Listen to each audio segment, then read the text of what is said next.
Good morning friends. तो ये term exam के पेपर हैं जो मिडवाइफरी के और हेल्थ सेंटर मैनेजमेंट के हैं। तो किस टाइप के क्वेश्चंस पूछे जाते हैं तो आज के बारे में हम आपको बताते हैं। सारे क्वेश्चंस फाइव क्वेश्चन आते हैं, उसमें से आपको 4 क्वेश्चंस करने होते हैं, जो कि फर्स्ट क्वेश्चन ये है कि 4 option of answer of the each questions are given, only 1 option is correct, choose and write the only correct option number. ठीक है, तो इसमें 5 दिए गए हैं ऑप्शनल, तो इसमें से आपको 4 क्वेश्चंस करने हैं। ये MCQ टाइप्स के क्वेश्चन हैं, तो इसका करेक्ट आंसर हमको लिखना है। सामान्य प्रसव को क्या कहा जाता है? फर्स्ट ए तो ए है आपका डिस्टोसिया कहा जाता है, बी आपका ट्रू लेबर कहा जाता है, सी आपका यूटेशिया कहा जाता है, या डी आपका फॉल्स लेबर कहा जाता है। तो इसमें से कौन सा ऑप्शन सही है ये आपको लिखना है। दूसरा है आपका अंडाशय की सूजन को क्या कहा जाता है? साल्पिंजोलाइटिस कहा जाता है, या कि ऑप्थोमाइटिस कहा जाता है, या फिर सी वल्वाइटिस कहा जाता है, या डी ऑर्चाइटिस कहा जाता है। तीसरा ये है कि गर्भावस्था में गर्भाशय के ग्रीवा की कोमलता को क्या कहते हैं? तो ए है आपका चैडविक साइन होता है, और बी आपका शेंडर साइन है दिया है, और सी आपका गुलर साइन है, और डी आपका हिगार्ड साइन है। तो इसमें से कौन सा करेक्ट आंसर है, इसको चूज करना है।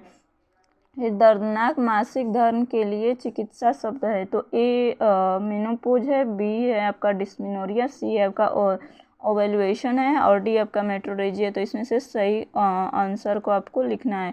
और 5 है इम्यूनिटिक फ्लूइड का सामान्य रंग क्या होता है? ग्रीनिश येलो होता है, बी होता है क्लियर, सी होता है ब्राउनिश, डी होता है गोल्डन।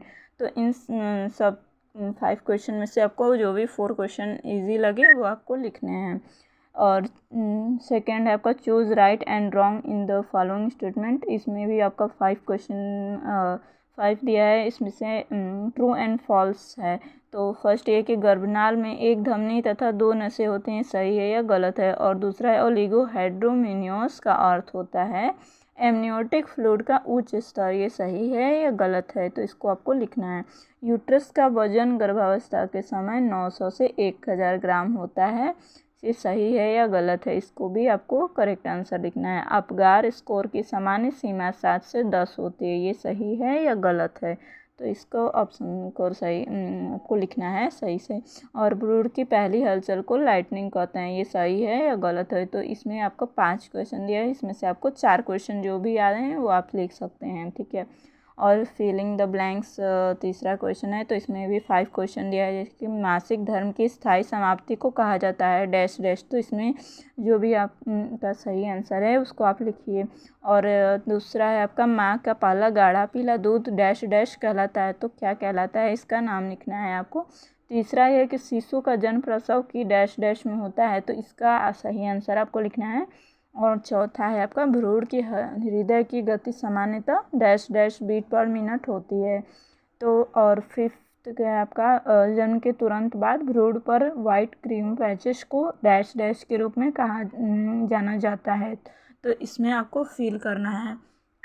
और फोर्थ क्वेश्चन है right short notes on any 4 question, तो इसमें भी 5 क्वेश्चन दिया गया है।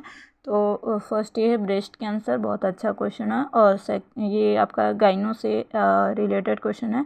फिर दूसरा है एक्सप्लेन मेंस्ट्रुअल साइकिल, बहुत ही अच्छा क्वेश्चन है। और थर्ड आपका KMC है। और फोर्थ फीमेल पेल्विस की संरचना सहित वर्णन करें। और 5 है आपका एंटीनेटल क्रिया, एंटीनेटल क्या होता है, और एंटीनेटल केयर में एनम की भूमिका क्या होती है। तो इसमें भी 5 क्वेश्चन है, तो इसमें से आपको कोई 4 क्वेश्चन शॉर्ट्स में लिखना है।